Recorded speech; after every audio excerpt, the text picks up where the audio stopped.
focusing on the naval aspects, the trade aspects of what's going on right now. Yemen is fighting way above its weight class right now. And we even see Malaysia getting into this, which is a country I didn't expect to be one of the top countries supporting Gaza, but really impressed with Malaysia's response here. So let's start off getting into the Houthis and what they've done. So for people who don't know, the Houthis, for all intents and purposes, are the government of Yemen. They are primarily Shia Muslim in origin, and the internationally recognized government of Yemen is, for the most part, in exile. They control very little territory and very little strategically important territory within Yemen. And so, for all intents and purposes, Houthis are the Yemeni government at this point. And so let's see what it says here. So this Twitter post says, the Houthis have warned Saudi Arabia and the United Arab Emirates. The Houthis have warned that if the Saudi Arabia and the UAE try to attack Yemen again, they will launch missiles and drone strikes on oil pipelines and wells in their territory. The Houthis have already done this. They have the necessary means of destruction for it. Saudi Aramco infrastructure was especially hard hit. Okay, so a few things here. So as we know from other videos, the Houthis have attacked various Israeli ships and ships from countries that are supporting Israel within this area of the sea, which has disrupted trade, particularly energy trade, such as with oil. And so what they could do next is attack the oil pipelines directly, which would be a huge, huge concern for the Western powers and would be a benefit to places like Russia, which would benefit from increased oil prices. And so this situation is, again, one of those situations that the United States is just on the back foot. They're retreating constantly. And they don't really have a good solution for this current crisis because Yemen could always hit that nuclear option of destroying the oil pipelines directly instead of just disrupting trade within this region of the world. And so really impressed here with what Yemen's doing. And so let's look at specifically the impact of Yemen's action. So the Yemenis have done the impossible. MSC, the world's largest shipping company, has announced that it will not sail through the Red Sea.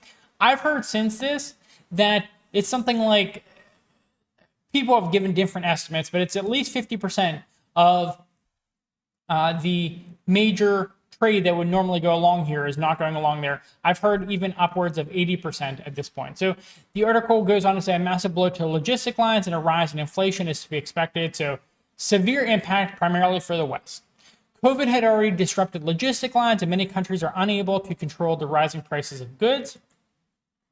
So going on here, we see real-time diverting of ships to South Africa's Cape Town due to fears of Yemeni threats.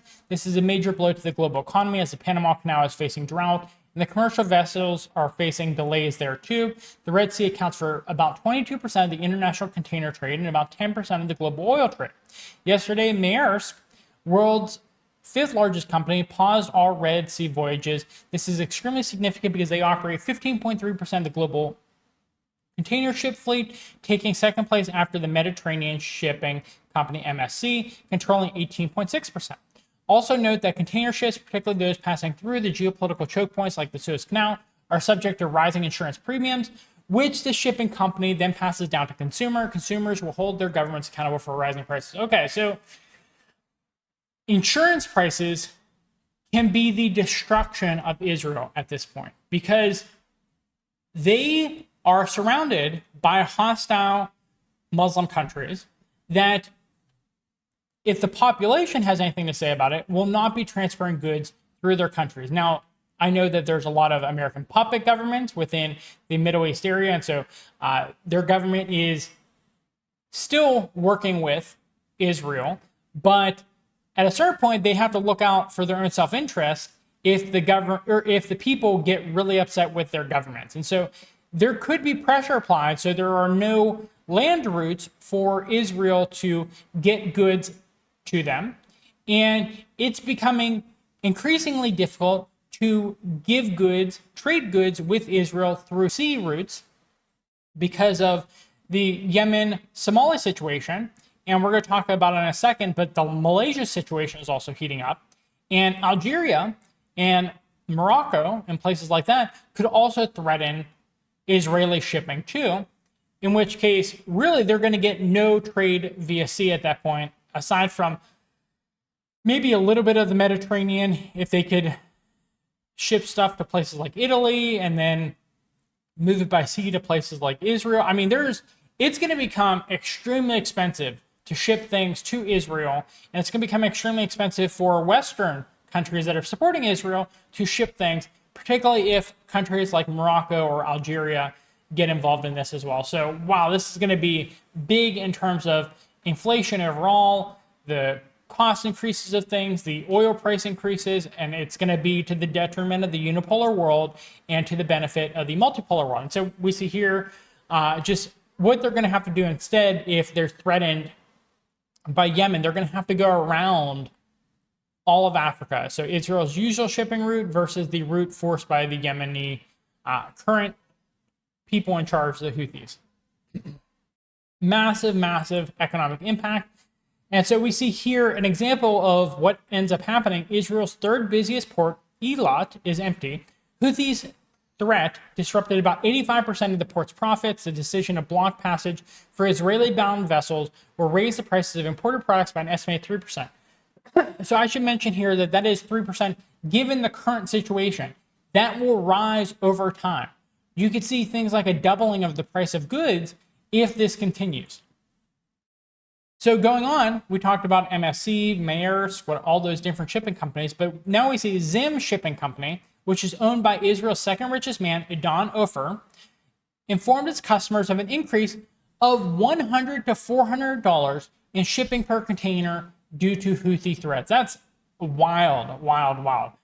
I mean, how frequently are people going to be able to afford that? And so here we see Malaysia stepping into the ring and helping out Gaza. Reuters, according to the Prime Minister of Malaysia, Malaysia prevents the Israeli-based Zim Shipping Company, which we just talked about, from entering the country's ports. And you're like, well, wait a minute, is it just Zim Company? Well, let's see. This breaking report from Iran Observer, the Strait of Malacca is closed for the Israeli Zim Shipping Company, the biggest shipping company in Israel. So this is a major trade route. Malaysia announced that the Israeli shipping company Zim will be prohibited from docking or transiting in the territorial waters of his country. So yeah, you're not allowed to dock there, but you can go through there.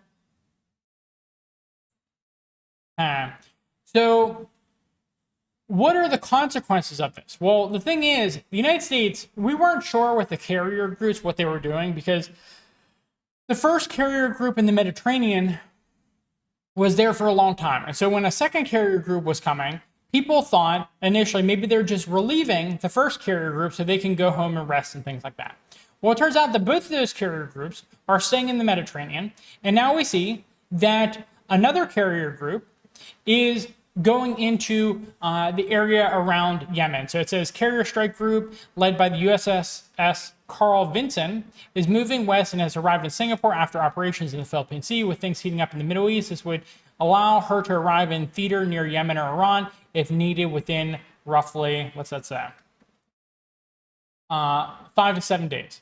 Okay, so this should be very concerning.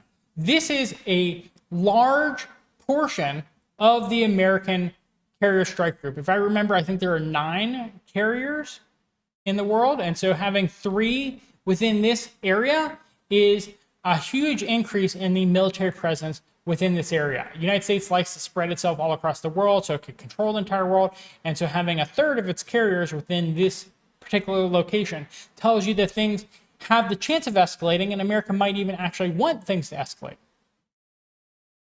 So just wild that there are that many carriers within the area. So let's see what else. What's the response to all this back and forth naval superiority, trade fighting that's going on? We see the Iranians announce formation of maritime militia similar to China's fishing militia. The naval besiege for ocean missions involves large boats that can sail the high seas as far as Tanzania. The militia includes 55,000 volunteer forces with 33,000 vessels. Its second phase will be established in the Caspian Sea. The vessels are furnished with weapons such as the 107 millimeter rockets and fire them when necessary. Okay, so something I've been saying is that the United States has a few large, fancy, expensive vessels. What places like China and what places like Iran need to do is have a lot of vessels, okay? And just overwhelm them with numbers. And we're seeing that even with cheap drone warfare, that if you just overwhelm them with numbers, if they're using a lot of the United States equipment is like hundreds of thousands of dollars for one single missile.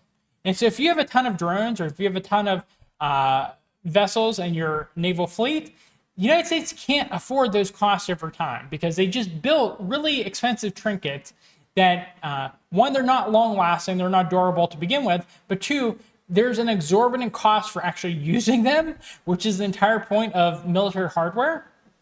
And the United States can't afford that. And so places like China and places like Iran have realized just build large fleets.